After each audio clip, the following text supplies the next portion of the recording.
जय हिंद साथियों। विश्व स्तर पर केवल एक ही शब्द की सबसे ज्यादा चर्चा हो रही है, टैरिफ। जी हां, अमेरिका की बात करें तो टैरिफ, चीन की बात करें तो टैरिफ। दोस्तों, अमेरिका के राष्ट्रपति डोनाल्ड ट्रंप जी ने अभी हाल ही में चीन पर 145% तक टैरिफ लगाने की घोषणा की और इस घोषणा के साथ ही लगातार ये शब्द क्या है, ट्रेंड में बना हुआ है। आखिर ये टैरिफ है क्या और चीन पर क्यों लगाया जा रहा है? इस टैरिफ के क्या फायदे होते हैं, क्या नुकसान होते हैं, एक छोटे से वीडियो के माध्यम से मैं आपको समझाना चाहता हूं, क्योंकि किसी भी एग्जाम में इससे संबंधित जानकारी आपसे पूछी जा सकती है। उलट के जब अमेरिका ने जब चीन पर टैरिफ लगाया, डोनाल्ड ट्रंप ने घोषणा की, तो फिर चीन ने भी अमेरिका पर टैरिफ लगाया है। किन चीजों पर यह टैरिफ लगता है, क्या है ये टैरिफ? अभी तक तो हमने जब मोबाइल रिचार्ज कराते थे तब सुनते थे इस तरीके का कोई शब्द, है ना। अब देखते हैं ये क्या है भाई, है ना। तो टैरिफ के बारे में यदि हम देखें तो क्या होता है टैरिफ? टैरिफ एक प्रकार का टैक्स है, एक प्रकार का कर है, ठीक है, कर है। तो भाई ये टैरिफ एक प्रकार का कर है, तो किससे लिया जाता है? जो सरकार द्वारा आयात मतलब इंपोर्ट पर या फिर निर्यात एक्सपोर्ट पर लगाया जाता है, ठीक है। आयात या निर्यात पे लगाए जाने वाला जो टैक्स होता है उसे ही कहा जाता है टैरिफ। तो ये बात क्लियर हो गई कि यदि हम अपने देश में ही, ठीक है, किसी वस्तु को बेचते हैं, ठीक है, या उस वस्तु को खरीदते हैं, अंतरराज्यीय व्यापार करते हैं, तो उस पर टैरिफ नहीं लगेगा। हां, यदि हम बांग्लादेश से कुछ मंगाते हैं या बांग्लादेश हम कुछ भेजते हैं तो उन वस्तुओं पर टैरिफ लगाया जा सकता है। जैसे कि अभी बीच में मध्य प्रदेश में भी एक विषय चर्चा कर रहा था, जब बांग्लादेश ने मध्य प्रदेश से जो बांग्लादेश में संतरे निर्यात किए जाते थे, ठीक है, उन पर बांग्लादेश ने क्या लगा दिया था, वहां पे टैरिफ बढ़ा दिया था, उन पर टैक्स बढ़ा दिया था, जिससे उनकी जो एक्चुअल वैल्यू थी वो काफी ज्यादा बढ़ गई थी, काफी महंगे हो गए थे मध्य प्रदेश के संतरे। जो सतपुड़ा संतरा हमारा ब्रांड है, सतपुड़ा संतरा, वो हम कहां बेचते थे, कहां भेजते थे? तो बांग्लादेश भेजते थे और उस पर बांग्लादेश ने क्या कर दिया था, टैक्स बढ़ा दिया था, यानी टैरिफ में क्या कर दी थी, भारतीय संतरे पर वृद्धि कर दी थी। इस वजह से ये जो टैरिफ होता है आयात और निर्यात पे लगाया जाता है, ये बात ध्यान रखना। फिर देखें, इसका उद्देश्य विदेशी वस्तुओं को महंगा बनाकर देसी उत्पादों की रक्षा करना होता है, ठीक। जैसे हमारे भारत में भी कहते हैं कि भाई स्वदेशी चीजों को अपनाओ, ठीक है, चीनी माल को अवॉइड करो, चीनी चीजों को अवॉइड करो, ठीक है, चीनी वस्तुओं का बहिष्कार करो, है ना। विदेशी वस्तुओं का हमें क्या करना चाहिए, कम उपयोग करना चाहिए, स्वदेशी करना चाहिए। अब स्वदेशी करना चाहिए, इसके दो फायदे होते हैं। एक तो स्वदेशी आप कोई प्रोडक्ट यूज करोगे तो हमारे देश के ही लोगों को उसका फायदा मिलेगा, उत्पादन बढ़ेगा तो लोगों को रोजगार मिलेगा, ठीक है, देश की आय ज्यादा होगी, ठीक है, सरकारों को टैक्स अच्छा मिल जाएगा, ठीक है, और जो अर्थव्यवस्था है वो हमारी ठीक ठाक चलेगी, है ना। विदेशी वस्तुओं को यदि हम कम यूज करेंगे और साथ ही साथ जब देसी वस्तुओं का उपयोग ज्यादा करेंगे तो फिर उद्योगों की और ज्यादा क्या होगी, मांग बढ़ेगी। तो मांग को पूरा करने के लिए आप क्या लगाओगे, नए उद्योगों की स्थापना करोगे, तो औद्योगिकरण होगा तो विकास होगा, डेवलपमेंट होगा, लोगों को रोजगार मिलेगा, ठीक है। तो इस वजह से, ठीक है, तो टैरिफ लगाने का उद्देश्य क्या होता है कि विदेशी वस्तुओं को महंगा बनाकर देसी उत्पादों की रक्षा करना होता है, कि देसी उत्पाद भी बिकते रहे, ऐसा ना हो विदेशी चीजें ज्यादा सस्ती हो जाए। होता है ना, जैसे जब हम जाते हैं दीपावली में तो चाइनीज लाइट लेने जाते हैं 100 रुपए की, 50 समझो, और अदर लाइट से लेते हैं जो हमारे यहाँ इंडिया में मेड होती हैं, इंडिया में बनती हैं, तो वो पता चले वो कितने की बन रही है भैया। इंडियन मेड जो है वो 500 की मिल रही है और चाइना मेड के बस 100 की, तो आप वो खरीदते हो। तो फिर हम चाइना की इन लाइट्स पे क्या लगा दें, इंडियन गवर्नमेंट टैरिफ लगा दे और उसको भी इतना टैरिफ लगा दे कि वो 600 की बिकने लगे, तो फिर इंडियन प्रोडक्ट ज्यादा बिकने लगेंगे, उनकी रक्षा करना।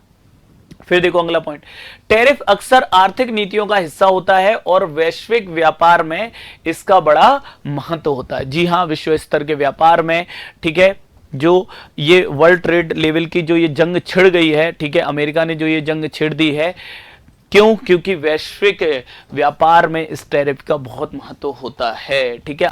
आर्थिक नीतियों को ये प्रभावित करता है। अब देखो टैरिफ के प्रकार क्या होते हैं। आयात शुल्क, इंपोर्ट ड्यूटी, विदेशी वस्तुओं पर लगाए जाने वाला टैक्स, निर्यात शुल्क, देश से बाहर भेजी जाने वाली वस्तुओं पर लगाए जाने वाला टैक्स, विशिष्ट टैरिफ, हर यूनिट पर फिक्स राशि जैसे 100 रुपए प्रति किलो, ये किया गया था। विशिष्ट टैरिफ ये लगाया था किसने? बांग्लादेश ने। हमारे जो छिंदवाड़ा से और सिवनी से, पांडुरनाथ से जो संतरे जाते हैं बांग्लादेश में, उस पे लगाया था यही विशिष्ट टैरिफ, स्पेसिफिक टैरिफ लगाया था।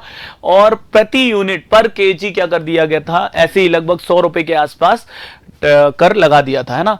मूल्य आधारित, ठीक है, मूल्य आधारित टैरिफ, वस्तुओं के मूल्य का प्रतिशत, जैसे 10%, है ना, 10%, क्योंकि भैया इतनी के आपकी वस्तु इतनी की है, इसमें इतना क्या लगेगा? 10%, 20% क्या लगाएंगे हम? टैरिफ लगाएंगे, ठीक है।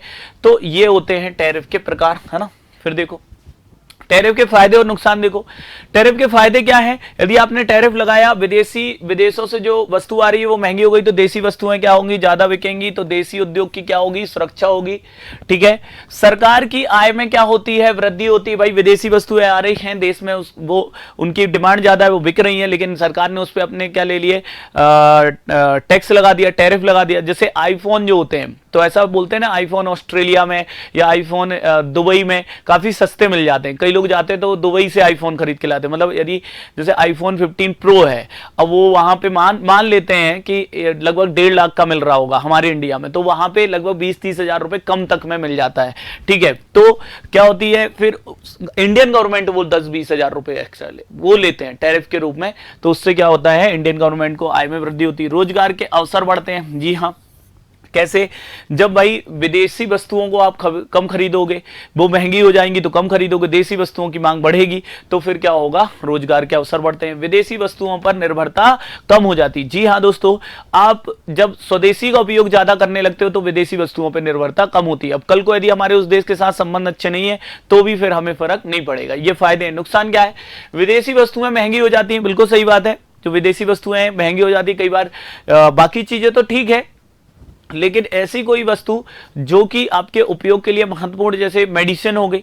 अब मेडिसिन क्या है? यदि उस पर टैरिफ बढ़ा दिया गया, मेडिसिन महंगी हो जाती है, अफोर्ड नहीं कर पाते हैं कई बार। फिर उपभोक्ताओं पर आर्थिक बोझ बढ़ता है, बिल्कुल सही बात है।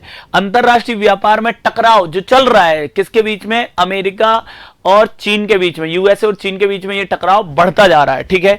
टेक्नोलॉजी का आयात महंगा पड़ जाता है, बिल्कुल सही बात है भाई। टेक्नोलॉजी यदि आप ये टैरिफ बढ़ा देते हो तो टेक्नोलॉजी से संबंधित जो प्रोडक्ट होते हैं वो काफी क्या होते हैं? महंगे हो जाते हैं। तो ये टैरिफ है, इसके फायदे हैं और ये नुकसान है।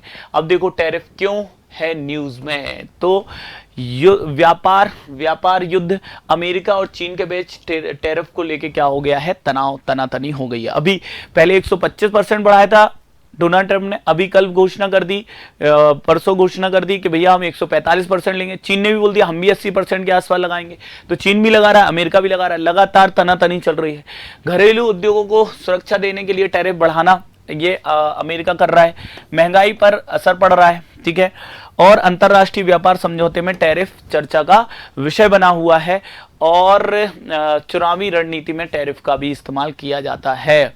चुनाव में जब बड़े बड़े नेता जाते बोलते हैं कि हम विदेशी वस्तुओं पर टैरिफ लगाएंगे, देसी वस्तुओं को प्रोत्साहन देंगे, तो उससे क्या होता है? स्थानीय व्यापारी, वो बड़ा वर्ग है, तो स्थानीय व्यापारी क्या करता है? स्थानीय जो उद्योगपति होते हैं वो गवर्नमेंट को सपोर्ट करने लगते हैं कि भाई हमें फायदा मिले देगी सब गवर्नमेंट। तो ये सारी चीजें हैं, यहां पर हम बात करेंगे।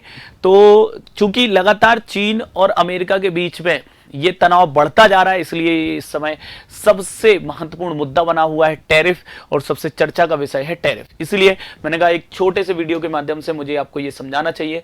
यदि हम देखें हाल ही में यदि कुछ घटनाएं जो टैरिफ से जुड़ी हुई हैं, अमेरिका ने चीन पर 125% और यदि मैं 11 अप्रैल की बात कर दूं तो 145% तक टैरिफ लगाने का घोषणा करी है। जवाब में चीन ने 84% टैरिफ लगाने के लिए बोला है। यूरोपियन संघ ने अमेरिका को व्यापारिक संबंध सुधारने के लिए 90 दिनों के लिए टैरिफ रोका है। यूरोपियन संघ ने अमेरिका से व्यापारिक संबंध सुधारने के लिए 90 दिनों के लिए टैरिफ पर क्या लगाई है? रोक लगाई है, ठीक है। भारत और अमेरिका के बीच व्यापार समझौते की संभावनाएं बड़ी हैं क्योंकि अमेरिका ने भारत पर भी टैरिफ लगा दिया है। वैश्विक बाजार में स्थिरता की उम्मीद शेयर बाजारों में क्या हो रहा है, उछाल। ठीक है, तो ये जो टैरिफ लगाए जा रहे हैं इससे शेयर बाजार भी प्रभावित हो रहा है लगातार। दो देशों के बीच तनाव तो चल ही रहा है। ठीक है, तनाव तो दो देशों के बीच चल ही रहा है। अब हमें यह देखना है कि आखिर डोनाल्ड ट्रंप कहां जाके रुकेंगे। ठीक है, कहां पहुंचेंगे, क्या करके मानेंगे भैया, ये देखने की बात है। आपको ये सेशन कैसा लगा कमेंट करके जरूर बताना, है ना। और आप अपने साथियों को ये वीडियो जरूर शेयर कर देना। यदि आप MPSI की तैयारी कर रहे हैं और आपने यदि अभी तक किसी भी कंपटीशन एग्जाम की तैयारी नहीं करी है, आप चाहते हैं कि हम MPSI में सबसे पहले प्री एग्जाम की तैयारी करेंगे, तो उत्कर्ष क्लासेस प्रीलिम्स एग्जाम की तैयारी करने के लिए भी एक शानदार कोर्स आपके लिए लेकर आया है, जो कि लाइव फ्रॉम स्टूडियो है, जिसमें आप घर बैठे प्रीलिम्स MPSI प्रीलिम्स की तैयारी कर सकते हैं। ठीक है, लेकिन ऐसे विद्यार्थी भी हमारे साथ हैं जिन्होंने कभी ना कभी किसी ना किसी कंपटीशन एग्जाम की तैयारी करी और वो यह मान के चल रहे हैं कि हमारा प्रीलिम्स लेवल की तैयारी तो हमारी है, लेकिन चूंकि MPSI में मेंस में मुख्य परीक्षा का सिलेबस काफ़ी सारा बताया गया है, पैटर्न बदला है, सिलेबस नई चीज़ें उसमें टॉपिक्स जोड़े हैं जो कि सामान्यतः तैयारी करते हुए हम नहीं पढ़ते हैं उन विषयों को या उन टॉपिक्स को। तो यहाँ पर आप ऐसे स्टूडेंट्स के लिए जो केवल मेंस की तैयारी करना चाहते हैं, ऐसे स्टूडेंट्स के लिए हम MPSI 2.0 मुख्य परीक्षा बैच लेकर आए। ठीक है, MPSI 2.0 मुख्य परीक्षा के लिए, सिर्फ मुख्य परीक्षा की तैयारी के लिए बैच लेकर आए और ये बैच आपका लाइव फ्रॉम क्लासरूम रहेगा, यानी कि यह बैच ऑफलाइन भी है, लेकिन यदि आप नहीं आ पाते हो, इंदौर नहीं आ सकते हैं, अफोर्ड नहीं कर सकते हैं, तो 15 तारीख से स्टार्ट हो रहा है और ये लाइव फ्रॉम क्लासरूम बैच है, बहुत न्यूनतम मूल्य पर, तो आप इसके साथ जोड़ सकते हो। और यदि आप कहते हो कि नहीं सर हमें तो प्री अलग नहीं पढ़ना, हमें मेंस अलग नहीं पढ़ना, हमें एक साथ प्री मेंस चाहिए है, इंटरव्यू की भी तैयारी करा देना, तो ऐसे विद्यार्थियों के लिए MPSI 2.0 pre plus mains batch भी है और ये भी लाइव फ्रॉम क्लासरूम है, इसमें भी आप ऑफलाइन आ सकते हो, हमारे साथ जुड़ सकते हो। तो दोस्तों बिल्कुल भी देरी मत करिए, है ना, लिमिटेड सीट्स होती हैं। ठीक है, और काफ़ी अच्छा आपका रिस्पॉन्स मिल रहा है, काफ़ी ज़्यादा आपका प्यार मिल रहा है, तो आप सभी हमारे इन बैचेस के साथ जुड़िए।